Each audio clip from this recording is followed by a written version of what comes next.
توانائی دیتی ہے, پورا مضمون باندھا ہے. اعلیٰ حضرت کہتے ہیں بہروپیہ تھا, مداری, روپ بدل بدل کے دکھایا کرتا تھا, بادشاہوں سے انعام لیتا تھا. ایک دن اورنگزیب عالمگیر کے پاس آ گیا, کہنے لگا میں روپ بدلوں گا, اگر آپ پہچان نہ سکے تو میں انعام لوں گا.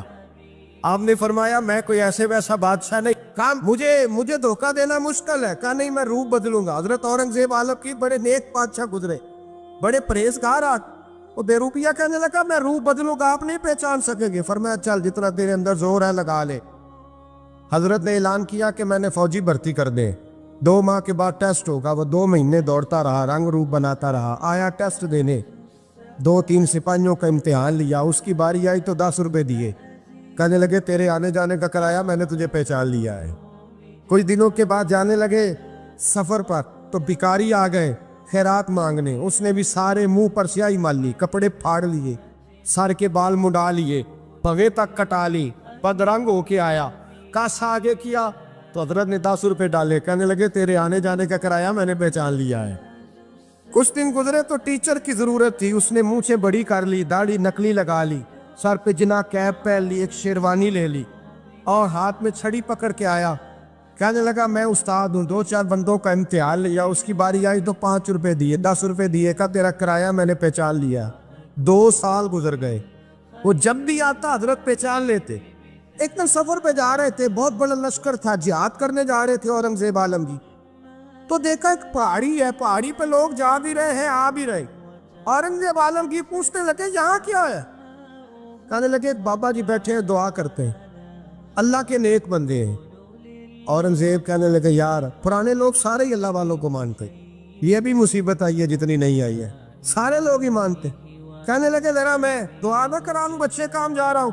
اورنگزیب بادشاہ تھے, بادشاہ لوگ نازک مزاج ہوتے ہیں. گھوڑے سے اترے, بڑی مشکل سے پہاڑی پہ چڑھے, اوپر گئے تو لائن لگی ہے, بابا جی غار میں بیٹھے.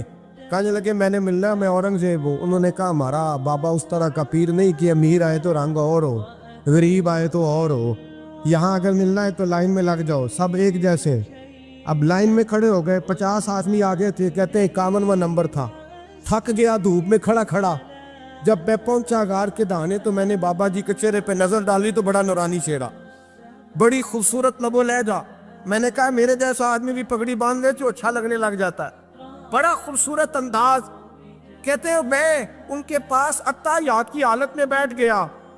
میں نے کہا حضور میں جا رہا ہوں جہاد کرنے, دعا کرنا. بزرگوں نے ہاتھ اٹھائے, اللہ اس کی مدد فرما, دین کو غلبہ عطا فرما, اسے دین کا سچا پکا سپاہی بنا. پھر تھپکی دی, 2-4 نصیحتیں نکال ڈالی, دیکھنا ظلم نہ کرنا, زیادتی نہ کرنا, جب تو جیت کر نہ کرنا, غرور نہ کرنا, نصیحتیں بھی کر دی. کہتے ہیں اب جب میں اٹھا تو 2-4 دینار بطور نذرانہ مسلح کے نیچے رکھے, اور الٹے قدم جب میں غار سے اترا انہوں نے رومال جھاڑا اور اٹھ کے کھڑے ہو گئے. کہنے لگے آج نہیں تو نے پہچانا, آج نہیں تو نے پہچانا, میرا انعام بنتا ہے, آج نہیں پہچانا, لا پیسے. اورنگزیب کہنے لگا یار تو نے حد کر دی, کہاں چڑھا کہاں کھڑا رہا, دھوپ میں تھک گیا, کمال کر دی بھائی تو نے. بتا تو کیا لے گا, اب تو جلدی بتا, وہ کتنے لوگ پیچھے دھوپ میں کھڑے ہیں, لشکر سارا کھڑا ہے, کیا لے گا؟ اس نے کہا سب سے قیمتی ہیرے وہ ہے جو تیرے سر کے تاج میں لگے ہوئے, مجھے تیرا تاج چاہیے. او بھائیو سننا اور یاد رکھنا, میرے اعلیٰ حضرت کہتے ہیں بادشاہ نے سر کے اوپر سے تاج اتارا, بہروپیے کے قدموں میں رکھا اور کہنے لگے یہ لے, اور یہ تو تیرا مانگنے پر میں نے دیا ہے نا, میں واپس آتا ہوں تو آنا, میں اپنی مرضی سے بھی تجھے دوں گا. تو نے اورنگزیب جیسے بندے کو دھوکہ دیا, آنا میں اس وقت بھی دوں گا. وہ دے کر بس بات ختم ہو گئی, حد ہو گئی. دے کر کہتے ہیں جب میں پلٹا نا واپس, بہروپیے نے آواز دی بادشاہ ٹھہر جا. تو میں نے پلٹ کے دیکھا تو کہنے لگے یہ اپنا تاج لے جا, اٹھا اور لے جا. میں نے کہا 2 سال بیت گئے تجھے محنت کرتے, آج قابو آیا تو لے جاؤ. کہنے لگا لے جا, مسئلہ سمجھ میں آ گیا. میں نے کہا مجھے بھی تو سمجھانا. کہتے ہیں وہ پھوٹ پھوٹ کے رویا, اس کی آنکھیں برس پڑی, سیلاب کی طرح آنسو بہہ نکلے, تڑپا اور رو کے کہنے لگا بادشاہ میں نے جھوٹ موٹ رسول اللہ کی غلامی اختیار کی تھی, جھوٹ موٹ کی داڑھی, جھوٹ موٹ کی پگڑی, جھوٹ موٹ کا فقر, میں نے جھوٹ موٹ نبی پاک کا لباس پہنا ہے, تو تیرے جیسے بادشاہوں کے تاج میرے قدموں میں آ گئے ہیں. اگر میں سچ مچ رسول اللہ کا غلام بنوں گا تو اللہ کیا کچھ عطا فرمائے، اللہ کتنی نعمتوں سے نوازے۔ میرے اعلیٰ کیا فرماتے ہیں؟ اعلیٰ حضرت فرماتے ہیں فرشتے بھی کرتے ہیں تعظیم میری۔ کون جی؟ اللہ ایسا عقیدہ بھی کم ملے گا جو بریلی کے امام کا عقیدہ ہے، ایسا بھی کم۔ کہتے ہیں فرشتے بھی کرتے ہیں تعظیم میری۔ کیوں؟ فرمانے لگے فدا ہو کے ان پر یہ عزت ملی۔ بغداد کے ایک درویش عالم تھے، تو وہ جب بھی نماز پڑھاتے نا تو کسی تاجر کی 2 بیویوں کے بارے میں دعا مانگتے۔ توجہ ہے میری بات پر؟ نماز پڑھاتے تو کہتے اللہ اس تاجر کی 2 بیویوں کو اپنی خاص رحمتیں عطا فرما۔ ایک دن لوگ ان کے گرد اکٹھے ہو گئے، کہنے لگے بابا جی بتائیں تو صحیح وہ بیویاں کون تھی جن کے لیے آپ دعا مانگتے؟ تو فرمانے لگے میرے شہر کا ایک تاجر تھا، بہت بڑا تاجر تھا، مالدار تھا پر بے اولاد تھا۔ اسے بغداد سے ملک شام جانا پڑتا تھا تجارت کرنے، اور کئی مہینے اسے شام کے ملک میں رہنا پڑتا تھا۔ اس نے اس طرح کیا کہ وہاں بھی ایک شادی کر لی۔ توجہ ہے نا میری بات پر؟ کیا کر لیا اس نے؟ دوسری شادی کرنا مرد کے لیے جائز ہے، تیسری کرنا بھی، چوتھی کرنا بھی بھیا کا وقت، مگر اگر انصاف کر سکے تو۔ اگر چاروں میں ہم نہ آدھا مسئلہ سنتے ہیں اور آدھا ہی بیان کرتے ہیں، اگر انصاف نہ کر سکے پھر اس کے لیے 4 جائز، پھر وہ ایک ہی رکھے گا۔ تو عزیز دوست دوسرا نکاح کر لیا، شادی ہو گئی، اب وہ وہاں کچھ زیادہ وقت گزارنے لگا۔ مالدار آدمی تھا، بیوی کو مکان بھی لے کے دے دیا۔ اب وہ دیر سے آتا واپس، اور جب آتا بھی تو اس کے وہ والے انداز نہ ہوتے جو پہلے ہوا کرتے تھے۔ اب بیوی سے بڑا جاسوس بھی کوئی نہیں ہوتا، اس کو تو پہلے پتہ چل جاتا ہے کہ ماجرا کیا ہے، اسے بڑی خبر ہوتی ہے۔ تو اس نے محسوس کر لیا کہ بدلے بدلے سے میری سرکار نظر آتے۔ وہ کہنے لگی اب کہ جب آتا جاتا ہے تو اس کے حالات کچھ بدلے بدلے سے ہیں، ماحول کچھ اور ہے۔ اس نے ایک بوڑھا آدمی جو اس کا عزیز بھی تھا اور سمجھدار بھی تھا اس کو تیار کیا۔ کہنے لگی اب کہ جب ملک کے شام جائے نا تو اس کا پیچھا کرنا اور خبر کرنا کہ کہاں رہتا ہے، کہاں جاتا ہے، کیا کرتا ہے۔ وہ بوڑھے بزرگ جو تھے وہ خاتون کے کہنے پر کچھ اس نے کرایہ بھی دیا۔ وہ اس تاجر کے پیچھے گئے اور واپس آ کے خبر دی۔ کہنے لگے کہ یہ تو 2-3 سال بیت گئے، اس نے وہاں بھی شادی کی ہوئی ہے، تجھے بتایا ہی نہیں۔ بی بی بڑی سمجھدار تھی، حوصلہ مند، زیرک، اس نے شور نہیں مچایا۔ اس نے کہا کہ میں نا اب جب آئے گا نا تو طریقے سے بات کروں گی اور پوچھوں گی کہ ایسا کیوں کیا۔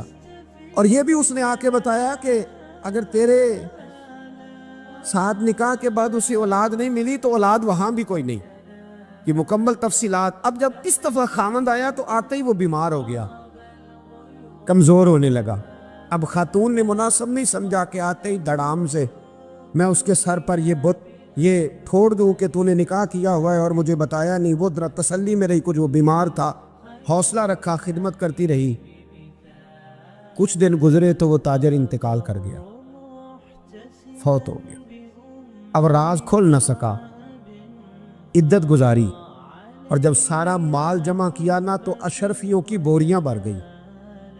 سارا مال اس بی بی کا، 4 بوریوں میں اشرفیاں، 4۔ یہاں تو پیٹ کا دوزخ ہے، معاذ اللہ، بھرتا ہی نہیں۔ حل من مزید، حل من مزید۔ وہ جو کہتے تھے نا کہ بس باہر چلا جاؤں اور باہر میں کچھ تھوڑے سے پیسے کما کے 2-3 سال میں لوٹ آؤں گا، پھر یہاں آ کے کوئی کاروبار کروں گا، وہ گئے ہیں تو واپس نہیں آئے۔ وہ جو کہتے تھے نا بس میں نے اتنا سا کاروبار کرنا ہے کہ مکان بن جائے، انہوں نے 4 مکان بھی بنا لیے ہیں، لیکن بریک حل من مزید کی دوڑ ہے۔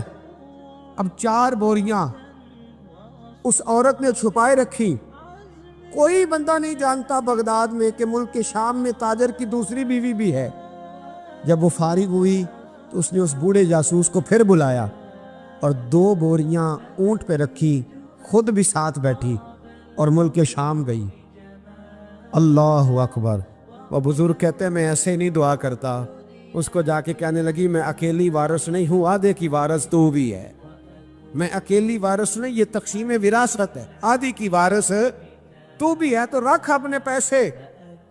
مجھے پتہ ہے اس نے نکاح کیا تھا پر مجھے بتایا نہیں تھا، تو رکھ اپنے پیسے، میں تجھے دے رہی ہوں، آدھے تیرے ہیں آدھے میرے ہیں۔ اس نے نظر اٹھائی تو رو پڑی، کہنے لگی نہیں اب یہ سارے تیرے ہی ہیں۔ اگر تو اللہ سے ڈرتی ہے تو میں بھی رب سے ڈرتی ہوں، اگر تو مصطفیٰ کریم کا کلمہ پڑھتی ہے تو میں بھی اسی نبی کی ماننے والی ہوں۔ کہا بات کیا ہے، میرا کیوں ہے سارا؟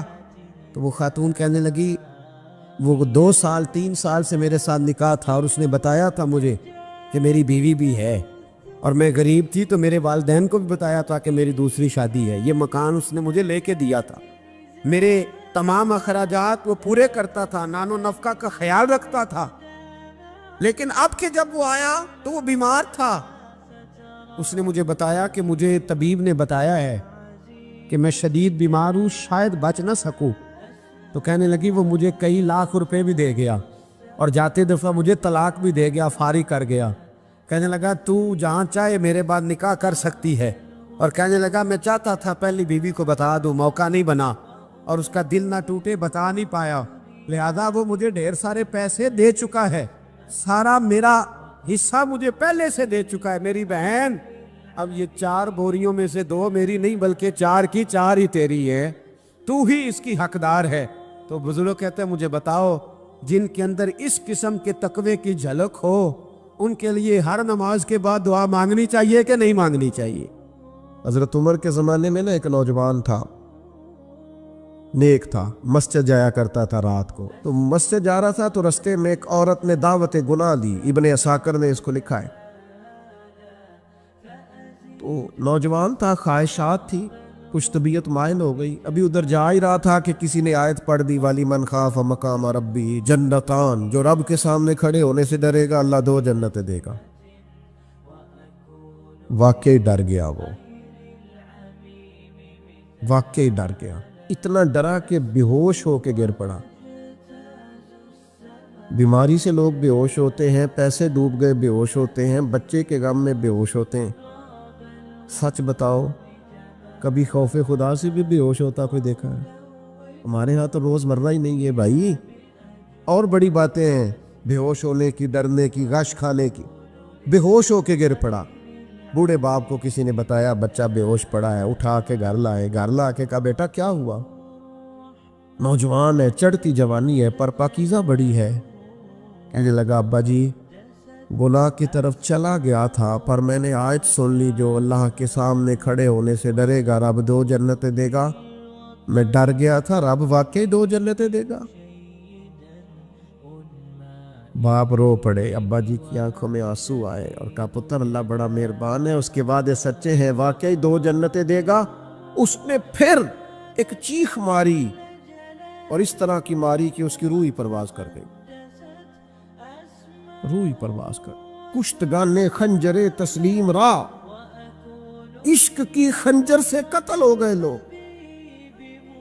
صبح حضرت عمر کو پتہ چلا کہ انہوں نے تو رات جنازہ بھی پڑھ دیا، تدفین بھی کر دی۔ جناب عمر فرمانے لگے اتنا نیک نوجوان خوف خدا سے دنیا سے چلا گیا، مجھے کیوں نہیں بلایا میں جنازہ پڑھتا؟ فاروق اعظم فرما رہے ہیں میرا شوق تھا میں اس کا جنازہ پڑھتا۔ کہ حضور